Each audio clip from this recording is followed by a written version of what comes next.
Pemirsa, TNI Angkatan Laut menangkap kapal tanker yang tengah berlayar mengangkut CPO dan turunannya tanpa dokumen resmi. Penangkapan dilakukan setelah pemerintah menerbitkan larangan ekspor.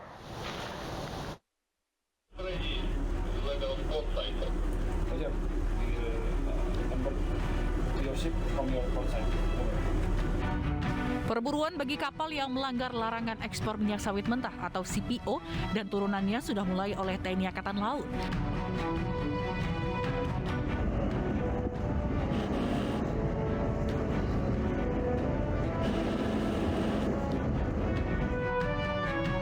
Komando Armada 1 melalui KRI Beladau 643 berhasil menangkap kapal tanker MT World Progress yang mengangkut 34.850 metrik ton palm oil.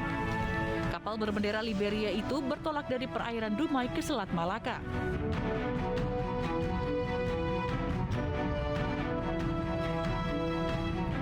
Kapal tersebut diduga melakukan pelanggaran dokumen dengan spesifikasi GT kapal yang tertera pada salah satu dokumen berbeda dengan dokumen yang lain, serta spesifikasi kapasitas mesin pendorong tertera pada salah satu dokumen berbeda dengan dokumen lain. Dengan penangkapan beberapa kapal yang mengangkut muatan CPO dan turunannya.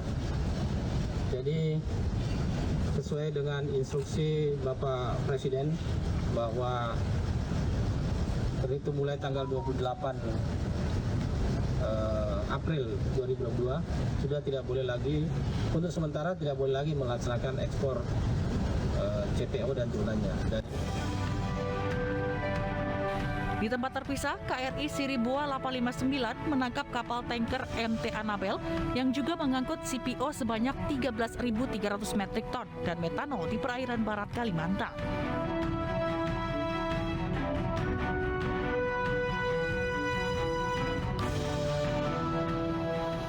Mulai hari ini larangan ekspor untuk 4 jenis produk minyak goreng dan bahan bakunya mulai berlaku. Pemerintah memastikan akan mengenakan sanksi bagi eksportir yang melanggar.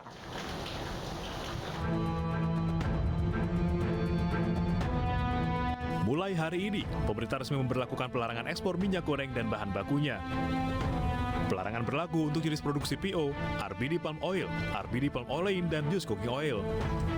Pemerintah pun menegaskan akan mengenakan sanksi bagi eksportir yang melanggar. Saya tegaskan, eksportir yang melanggar akan dikenai sanksi sesuai peraturan perundang-undangan yang berlaku. Dan saya pastikan pemerintah bersama-sama dengan kepolisian dan aparat penegak hukum lainnya akan memantau seluruh pelaksanaan kebijakan ini.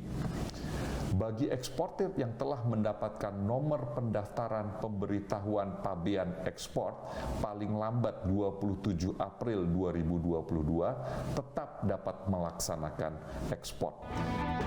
Sebelumnya, Presiden Joko Widodo menyebut pelarangan ekspor sebagai langkah pemerintah memprioritaskan kebutuhan minyak goreng dalam negeri.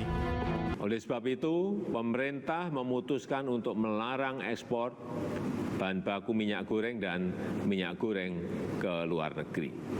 Larangan itu berlaku untuk ekspor dari seluruh wilayah Indonesia, termasuk dari kawasan berikat. Larangan ini memang menimbulkan dampak negatif, berpotensi mengurangi produksi, hasil panen petani yang tak terserap. Namun, tujuan kebijakan ini adalah untuk menambah pasokan dalam negeri hingga pasokan melimpah. Kebijakan larangan ekspor ini berlaku hingga harga minyak goreng curah mencapai harga Rp14.000 per kilogram. Namun pelarangan ini tidak berlaku bagi eksportir yang telah mendapatkan nomor pendaftaran pemberitahuan pabean ekspor. Untuk mengulas larangan ekspor minyak sawit mentah atau CPO, kita sudah bersama dengan anggota Komisi 6 DPR RI, Andre Rosiade. Selamat malam, Bang Andre. Ya, selamat malam Anissa. Bang Andre, tanggapan Anda dengan kebijakan terkait pelarangan ekspor bahan baku minyak goreng dan turunannya termasuk CPO. Jika di awal CPO tidak dilarang namun diralat kemudian akhirnya dilarang. Dari awal kami fraksi Partai Gerindra di Komisi 6 sudah mengusulkan jauh-jauh hari kepada pemerintah untuk melakukan larangan larangan ekspor CPO dan minyak goreng. Kenapa kita usulkan? Untuk memberikan shock terapi dan juga memberikan efek jerah kepada para oligarki yang kami anggap ya di DPR tidak mau membantu pemerintah dan rakyat. Ya, pemerintah sudah berupaya dengan berbagai kebijakan, mulai dengan 1 Februari 2022 dengan Permendak nomor 6 tahun 2022 soal DMO dan DPO. Faktanya apa yang terjadi? Ya, minyak goreng langka, tidak bisa dieksekusi. Lalu akhirnya pemerintah ganti jurus lagi, bikin yang namanya Permendak 11 tahun 2022 dan Permenperin nomor 8 tahun 2022 mengenai minyak goreng kemasan dikembalikan kepada mekanisme pasar dan minyak goreng curah ditetapkan dengan HET Rp14.000. Tapi sebulan lebih ternyata ini masih angan-angan. Minyak goreng curah harganya Rp20.000 per liter dan stoknya juga terbatas. Dan akhirnya ya kita tahu rekomendasi rapat Komisi 6 dengan Pak Mendak, Pak Lutfi, kami merekomendasikan pada rapat kerja 17 Maret yang lalu untuk pemerintah mengambil langkah pelarangan ekspor. Dan alhamdulillah Presiden Jokowi mengambil keputusan ini dan kami di DPR sepenuhnya mendukung langkah pemerintah. Pemerintah hadir demi kepentingan rakyat. Pemerintah betul-betul berpihak kepada rakyat. Dan kita mendukung sepenuhnya langkah pemerintah mengeluarkan yang namanya Permendak nomor 22 tahun 2022 tentang larangan sementara CPO dan produk-produk turunannya. Dan memang dalam pasal 5 Permendak nomor 22 itu bahwasanya hal ini bisa dievaluasi secara periodik 1 kali dalam sebulan atau sewaktu-waktu. Baik. Evaluasinya akan dilakukan dalam rapat kerja Kortas dipimpin oleh Menko Perekonomian. Seperti itu Mbak Anissa. Baik, Bang Andre, jika sasarannya dalam kebijakan ini adalah sasarannya adalah pengusaha yang sebenarnya kemarin sudah selama 4 bulan sudah menikmati keuntungan yang berlimpah. Namun di sisi lain kemudian bagaimana nasib petani karena memang harga buahnya ini jadi turun.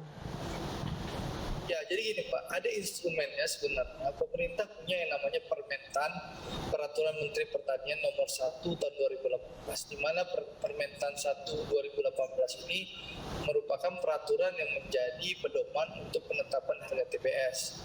Nah, saya tentu berharap, ya kita berharap di DPR, pemerintah tegas juga Permentan nomor 1 tahun 2018 itu harus dilaksanakan bersamaan dengan Permendak nomor 22 tahun 2022. Jangan sampai ya oligarki ini melakukan perlawanan, karena perlawanan itu sudah terlihat saat Presiden mengeluarkan pidato tanggal 20 April. Betul.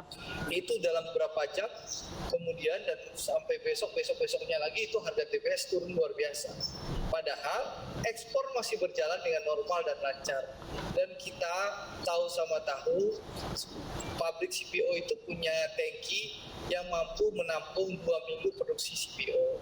Pabrik minyak goreng itu punya kapasitas mampu tangkinya menyimpan 4 minggu produksi.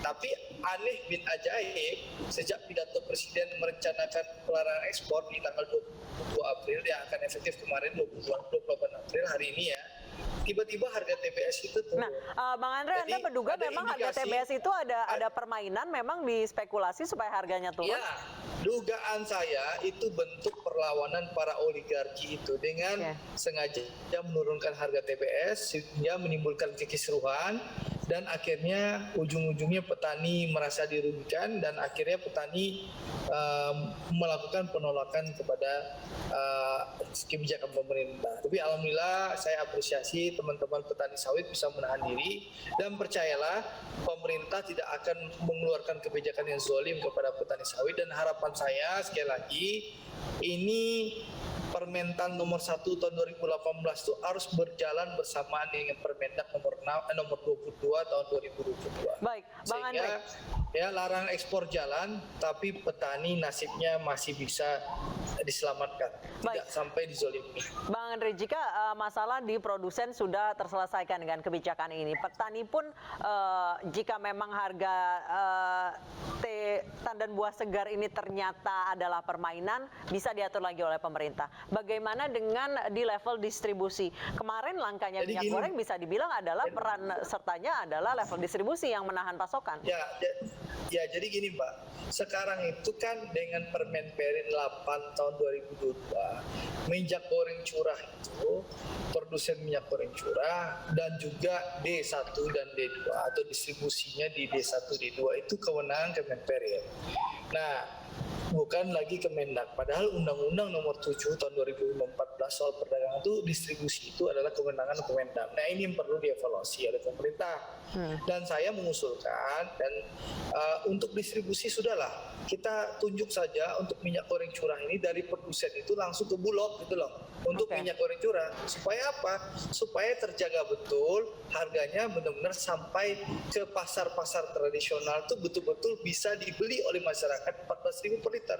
Nah, apa masalahnya? Apakah karena biaya logistik yang belum ditanggung? Nah, ini perlu dievaluasi.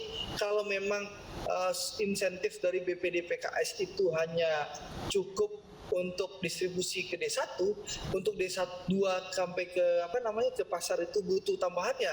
Pemerintah harus mengkaji untuk memberikan tambahan. Nah, saya mengusulkan melibatkan peran Bulog agar Bulog yang bisa antar itu mendistribusikan itu ke pasar-pasar tradisional sehingga betul-betul masyarakat tuh mendapatkan minyak goreng curah yang cukup dan juga harganya betul-betul sesuai dengan HET Rp14.000. Jangan lagi hanya sebatas angan-angan. Jadi peraturan-peraturan pemerintah itu jangan sampai jadi macan kertas, gitu loh. Baik. Terima kasih Bang Andre Rosiada, anggota Komisi 6 DPR RI. Semoga dengan kebijakan ini harga minyak bisa terkendali. Terima kasih. Pemirsa, mendekati Lebaran, arus mudik semakin ramai. 35.000 kendaraan pemudik melintasi Cikarang Utama. Informasi selengkapnya usai jeda.